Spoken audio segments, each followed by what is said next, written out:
अस्सलाम वालेकुम नाजरीन, मैं हूं हकीम ज़िया शाहिद। वेलकम करता हूं आपको अपने चैनल पर। उम्मीद करता हूं आप लोग खैरियत से होंगे। एक बार फिर एक नई वीडियो के साथ, एक नए नुस्खे के साथ आपकी खिदमत में हाजिर हूं। आज हम बात करेंगे नौजवानों के हवाले से, क्योंकि ये मसला नौजवानों में बहुत ज़्यादा देखने में आता है। अब नौजवानों में ख़वातीन भी शामिल हैं और लड़के और लड़कियां सब शामिल हैं, क्योंकि इसमें ये होता है कि मैं बात कर रहा हूँ जो जिस मसले की आज, वो है कील मुहासे और जो चेहरे पे दाग धब्बे वगैरह आ जाते हैं, उनके हवाले से आज का नुस्खा हमारा होने वाला है। क्योंकि बहुत ज़्यादा आजकल ये मसला देखने में आ रहा है कि मुहासे निकल आते हैं, कील मतलब उनमें से पीप निकलना शुरू हो जाती है। बड़ा ऐसा मतलब ये मसला बन जाता है कि बहुत दुनिया इस मामले में परेशान होती है, और ख़ास तौर पर ख़वातीन का बड़ा मसला बन जाता है, क्योंकि जब जवानी की उम्र में आती हैं, सने बलूगत से मतलब आगे जाती हैं, तो ये मसला शुरू हो जाता है।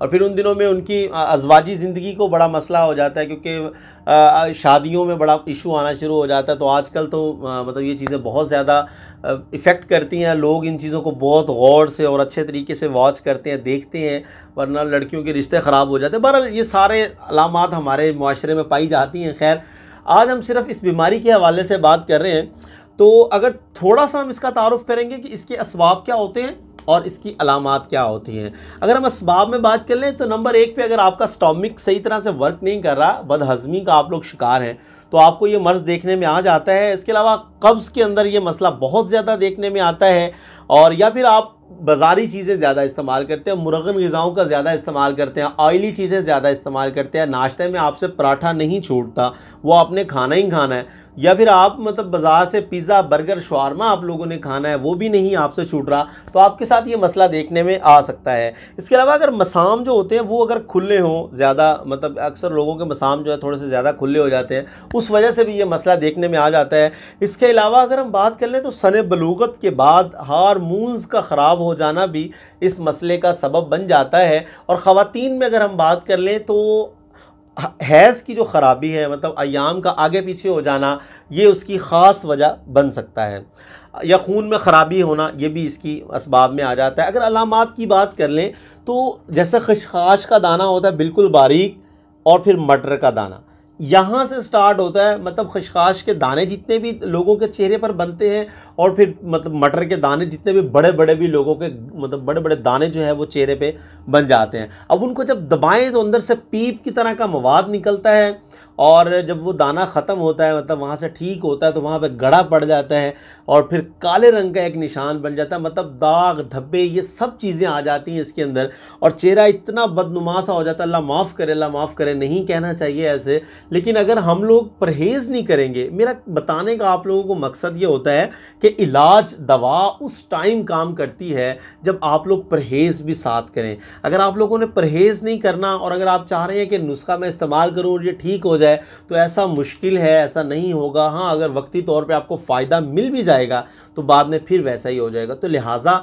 अपने आप को थोड़ा सा कंट्रोल कीजिए, पराठा बिल्कुल छोड़ दीजिए। ये मैंने अक्सर देखा है, क्योंकि मेरे पास ऐसे पेशेंट्स आते रहते हैं, जो लोग नाश्ते में पराठा लेते हैं, उनके साथ ये मसला अक्सर देखने में आता है। तो पराठा बिल्कुल छोड़िए, बाज़ारी खानों को छोड़िए, सिंपल ग़िज़ा खाइए, अच्छी चीज़ें इस्तेमाल कीजिए इंशाल्लाह। और ये नुस्खा जो मैं आपको आज देने लगा हूँ, ये इस्तेमाल कीजिए, आपका इस मर्ज़ से जो है निजात आपको मिल जाएगी, और आपका चेहरा जो है दाग धब्बों कील मुहासों से साफ़ हो जाएगा। तो बहुत लंबी चौड़ी सी तमहीद हो गई है, तो आपको सीधा नुस्खा की तरफ लिए चलेंगे। लेकिन उससे पहले, अगर अभी तक आप लोगों ने हमारे चैनल को सब्सक्राइब नहीं किया, तो सब्सक्राइब ज़रूर कीजिए, बेल आइकन को प्रेस कीजिए, ताकि हमारी लेटेस्ट वीडियोज़ आपको मिल सकें। तो चलिए चलते हैं आज के अपने नुस्खा की तरफ। जी नाजरीन, तो आ चुके हैं हम अपने आज के नुस्खा की तरफ। तो हमें 3 चीज़ों की ज़रूरत होगी। नंबर 1 पे अगर मैं बात करूं, तो नर कचूर, नंबर 2 पर तुख्म सरस, और नंबर 3 पर हमें चाहिए होगा चाकसू। अब चास्कू भी कहते हैं अक्सर लोग, और चाकसू असल नाम चाकसू होता है, लेकिन कुछ लोग चास्कू भी कहते हैं। तो मैंने आपकी सहूलत के लिए बता दिया ताकि आपको आसानी हो।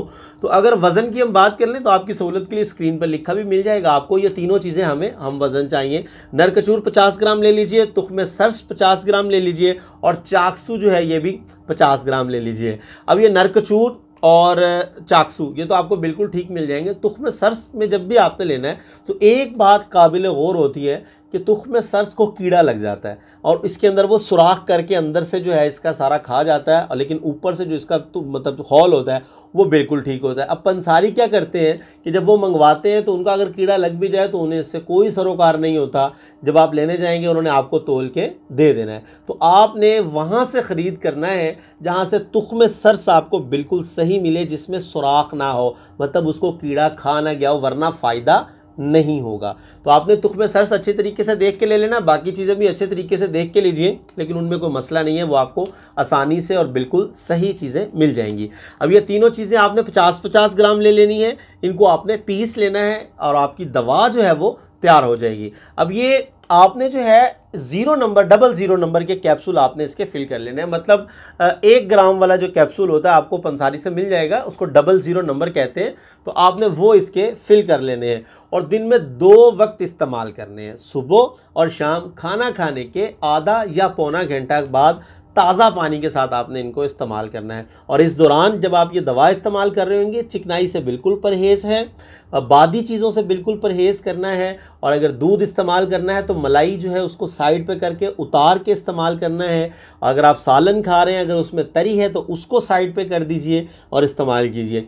ये इंशाल्लाह आपको 1 माह या 2 माह इस्तेमाल करना पड़ेगा मुस्तकिल तरीक़ा से, लेकिन 15 से 20 दिन के अंदर आपको बहुत अच्छे नताइज जो है मिलना शुरू हो जाएंगे। आपके चेहरे पे जो पीप और वो जो सुर्खी होती है वो कम होना शुरू हो जाएगी, और आहिस्ता आहिस्ता जो है आपका चेहरा बिल्कुल मुलायम होना शुरू हो जाएगा। अब चेहरे के ऊपर लगाने के लिए क्या इस्तेमाल करना है, ये इंशाल्लाह 1-2 मतलब आगे आपको जाके मैं वीडियो ज़रूर दूंगा इस हवाले से भी कि आप क्या इस्तेमाल करेंगे चेहरे के ऊपर लगाने के लिए। तो इससे अगली वीडियो मैं कोशिश करूँगा वही बना दूँ कि आपने चेहरे पर लगाना क्या है। ये खाने का नुस्खा हो गया, लगाने का नुस्खा इंशाल्लाह अगली वीडियो में आपको मिलेगा। तो नुस्खा बनाइए, इस्तेमाल कीजिए, मुझे अपनी दुआओं में ज़रूर याद रखिए। तो उम्मीद करता हूँ आज की वीडियो भी आपको पसंद आई होगी। अगर वीडियो पसंद आए तो लाइक ज़रूर किया करें, शेयर करना तो बिल्कुल ना भूला करें, क्योंकि आप शेयर करेंगे सदका जारिया बनेगा आपके लिए भी मेरे लिए। तो आज के लिए इतना ही था, मिलते हैं किसी अगली वीडियो में। हकीम जा शाहिद को इजाज़त दीजिए। अल्लाह हाफिज़।